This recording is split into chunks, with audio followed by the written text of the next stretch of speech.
Bab 4622, tidak bisa duduk diam.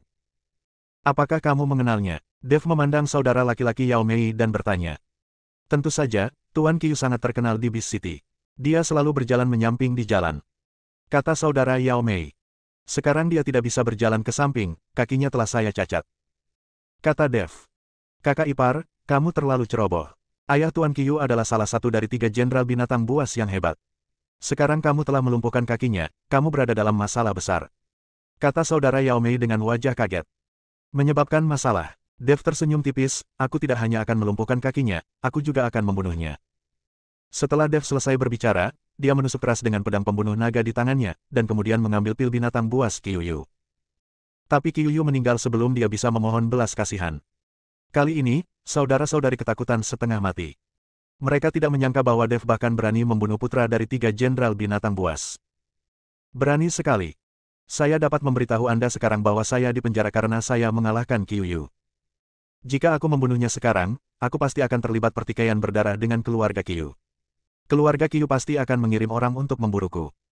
Jadi kalian berdua jangan ikuti aku, itu akan sangat berbahaya. Dev berkata pada Yao Mei dan kakaknya. Faktanya, Dev melakukan ini untuk menakut-nakuti Yao Mei dan kakaknya agar pergi dan berhenti mengikutinya. Bagaimanapun, Dev sendiri meninggalkan Beast City tanpa mengetahui kapan, dan Yao Mei serta saudara laki-lakinya masih tinggal di Beast City. Jika dia mengikuti keluarga Qiu ke dalam permusuhan, Dev bisa pergi begitu saja, tapi saudara laki-laki dan perempuan mereka mungkin akan mati. Saudaraku, ayo pergi. Yao Mei menarik kakaknya. Bagaimanapun, mereka hanya bertemu secara kebetulan dengan Dev, dan mereka tidak memiliki persahabatan yang mendalam. Yao Mei tidak pernah tidur dengan Dev, dan tidak memiliki hubungan sama sekali. Bukan masalah besar mengikuti Dev seperti ini. Karena kakak iparku telah menyebabkan bencana besar, kami kakak dan adik tidak bisa hanya duduk diam dan menonton. Dalam hal ini, kita berdua sangat tidak manusiawi. Bagaimana aku bisa mengatakan bahwa kalian berdua sudah tidur satu sama lain? Kamu sudah menjadi miliknya. Jika keluarga Qiu benar-benar membuat masalah bagi kakak iparku, aku tidak akan pernah berdiam diri. Lalu ketika keluarga Qiu keluar dari Beast City dan mencapai pinggiran kota, tidak akan ada yang perlu ditakutkan. Selama kita tidak melakukannya, jika kita tidak memasuki kota, mereka tidak akan pernah menemukan kita. Kata saudara Yao Mei dengan benar.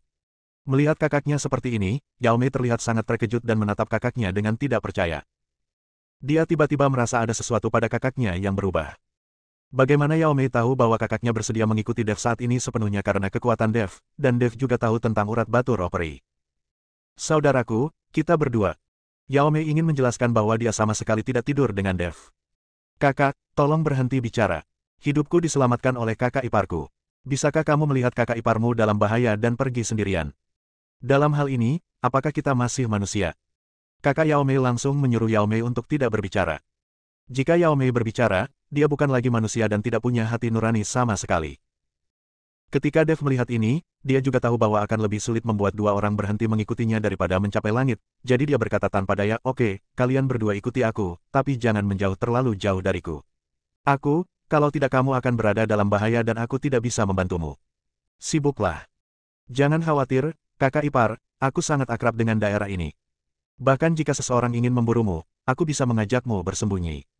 Saudara Yao Mei menepuk bahu Dev untuk meyakinkannya. Dev tersenyum tak berdaya dan hanya bisa memimpin 2 orang menuju selatan kota.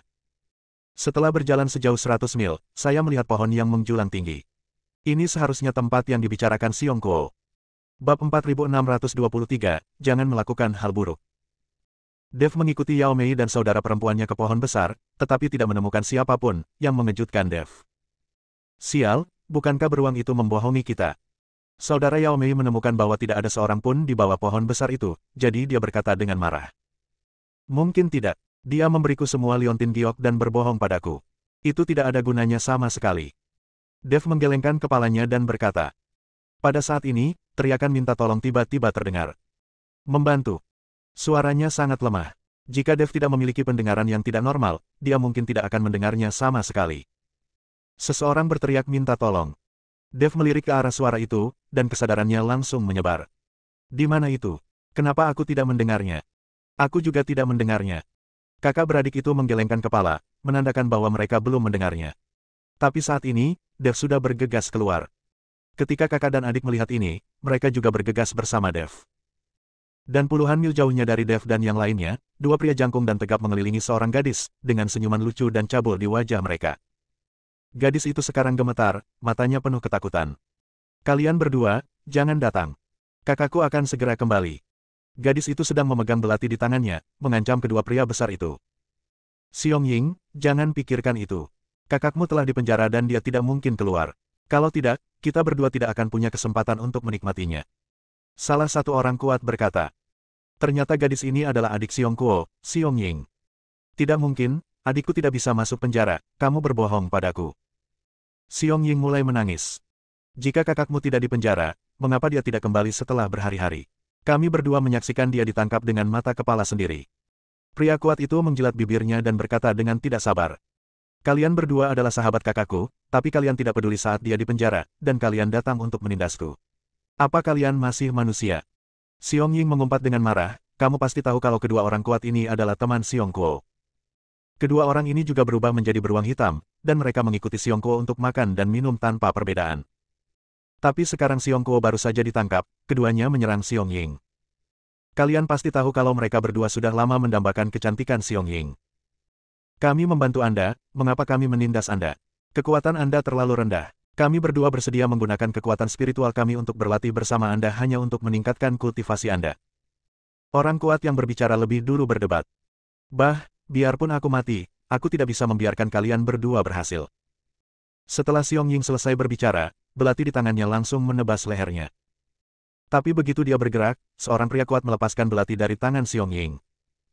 Anda harus tahu bahwa kedua pria besar ini sama-sama berada di alam kesengsaraan tingkat 9, dan Xiong Ying tidak bisa menjadi lawan dari kedua orang ini tanpa berada di alam kesengsaraan tingkat ke-7. Setelah menepis belati dari tangan Xiong Ying, kedua orang itu bergegas maju, masing-masing meraih lengan, seolah ingin membelah Xiong Ying menjadi dua. Aku pergi dulu. Aku pergi dulu. Kedua pria kuat itu bertarung untuk mengikuti Xiong Ying Xuangxiu terlebih dahulu. Berhenti. Pada saat ini, terdengar teriakan dingin, dan kemudian sosok Dev muncul di depan mereka berdua. Kedua orang kuat itu tertegun sejenak, lalu memandang Dev dan berkata, Nak, jangan merusak perbuatan baik kami, keluar dari sini sekarang juga. Melihat perhatian kedua pria kuat itu tertuju pada Dev, Xiong Ying tiba-tiba menghela nafas kaget dan melepaskan diri dari kendali kedua pria itu. Kedua pria kuat itu sangat terkejut hingga mereka mundur beberapa langkah sebelum berhenti. Xiong Ying berlari ke belakang Dev dan berkata dengan berlinang air mata, Rekan Tao, selamatkan saya. Mereka berdua memaksa saya untuk berlatih kultivasi ganda. Saya tidak mau, saya tidak mau. Dev memandang Xiong Ying, matanya langsung tumpul. Karena dia menemukan gadis di depannya sangat cantik. Gadis itu seperti peri yang keluar dari lukisan kuno. Kecantikannya bukan hanya kombinasi indah dari fitur wajahnya, tetapi juga temperamen dunia lain yang sekilas membuat orang tak terlupakan. Bab 4624, Pahlawan Menyelamatkan Keindahan. Wajahnya sehalus dan sehalus bunga bakung yang sedang mekar, alisnya seperti asap di pegunungan yang jauh, dan matanya seperti air musim gugur. Setiap kali dia berkedip, dia sepertinya menceritakan kisah yang tak ada habisnya. Dia memiliki sosok yang patut ditiru dan anggun, tidak terlalu ramping atau berlebihan. Setiap lekuk tubuh dengan sempurna menunjukkan kelembutan dan kekuatan wanita. Pinggangnya seringan pohon willow, dan langkahnya anggun. Roknya berayun lembut saat berjalan, seperti daun teratai yang bergoyang tertiup angin pagi, anggun sekaligus lincah. Dan dia mengenakan gaun bergaya antik, yang sepertinya dibuat khusus untuknya. Bahannya lembut dan halus, penuh warna namun elegan. Ujung roknya mencapai pergelangan kaki, dan sepatu bersulam indah terlihat samar-samar, menambah sedikit pesona klasik. Kakak ipar, kamu berlari terlalu cepat, tunggu kami. Saat ini, Yao Mei, kakak dan adik mengejarnya. Namun saat kakak Yao Mei melihat Xiong Ying, dia tertegun sejenak, matanya lurus, dan air matanya langsung mengalir. Cantik sekali. Bagaimana bisa ada wanita secantik itu? Saudara Yao Mei mau tidak mau berkata. Yao Mei memandang Xiong Ying di depannya dan merasa sedikit malu. Dibandingkan dengan Xiong Ying, dia benar-benar terlalu biasa. Kamu memarahiku. Jika kamu tidak ingin mati, menjauhlah dariku. Jangan tunda kami melakukan bisnis. Seorang pria kuat tampak sedikit tidak sabar dan berteriak keras. Baru kemudian Broter Yao Mei bereaksi dan melihat kedua pria kuat itu. Rekan Tao, selamatkan aku, selamatkan aku. Ada air mata di mata Xiong Ying, dan dia terlihat sangat menyedihkan. Nak, jangan takut, aku akan melindungimu. Saudara Yao Mei segera berdiri di depan Xiong Ying dengan ekspresi lurus di wajahnya. Dev melirik ke arah saudara laki-laki Yao Mei dan tidak bisa menahan senyum dan berkata, bisakah kamu mengalahkan mereka berdua? Kakak Yao Mei memandang kedua pria kuat itu, lalu menggelengkan kepalanya dan berkata, aku tidak bisa melakukannya, tapi aku masih memilikimu. Jika kamu mengalahkan mereka berdua, kamu tidak akan bisa menangkap mereka. Saudara Yao Mei telah melihat kemampuan Dev. Meskipun dia hanya berada di alam kesengsaraan tingkat 9, sangatlah mudah dan menyenangkan untuk bertarung di alam Mahayana tingkat keempat. Terlebih lagi, Dev baru saja membunuh banyak biksu dari keluarga Qiu. Anda harus tahu bahwa para beku itu semuanya berkuasa di alam Mahayana. Anda benar. Dev tersenyum tak berdaya, orang ini menginginkan seorang pahlawan untuk menyelamatkan kecantikannya, tetapi dia harus mengambil tindakan sendiri. Sial, ibu mertuamu ingin mati, kan? Salah satu orang kuat itu sedikit cemas dan bergegas menuju Dev dan yang lainnya. Dev bahkan tidak melihatnya, tapi dia melambaikan tangannya dengan santai, dan kekuatan besar tiba-tiba meledak, menjatuhkan orang kuat itu. Tubuh lelaki kuat itu jatuh ke tanah, muntah darah, dan dia tidak bisa bangun untuk beberapa saat. Saat berhadapan dengan biksu dengan level yang sama, Dev bahkan tidak repot-repot melihatnya. Tidak ada bedanya jika dia menghancurkan seekor semut sampai mati. Ketika orang kuat lainnya melihat ini, dia tercengang. Dia tidak pernah berpikir bahwa Dev, Master Alam Kesengsaraan tingkat 9 dengan tingkat kultivasi yang sama dengan mereka, dapat mengalahkan mereka dengan mudah. Ini luar biasa. Orang kuat itu membungkuk, meraih temannya, dan melarikan diri dengan cepat. Dev tidak mengejarnya. Bagaimanapun, dia tidak memiliki kebencian yang mendalam dan tidak perlu membunuh mereka semua. Terlebih lagi, Dev dan Xiong Ying tidak saling mengenal saat ini. Melihat Dev menjatuhkan dua pria kuat dengan lambaian tangannya, mata Xiong Ying dipenuhi dengan keterkejutan, dan matanya sedikit berubah ketika dia melihat ke arah Dev. Cantik, jangan takut, kakak iparku mengusir mereka. Saudara Yao Mei memandang Xiong Ying dan mengucapkan kata, saudara ipar, dengan sangat kuat, hanya untuk menekankan hal yang umum. Terima kasih. Xiong Ying segera membungkuk dan berterima kasih padanya. Sama-sama, ini semua masalah sepele. Aku penasaran siapa nama si cantik itu. Kenapa dia muncul di sini? Saudara Yao Mei bertanya dengan tatapan menyanjung. Namaku Xiong Ying, aku menunggu adikku. Kata Xiong Ying. Xiong Ying. Dev dan Brother Yao Mei terkejut pada saat yang sama, memandang Xiong Ying dengan tidak percaya. Bersambung.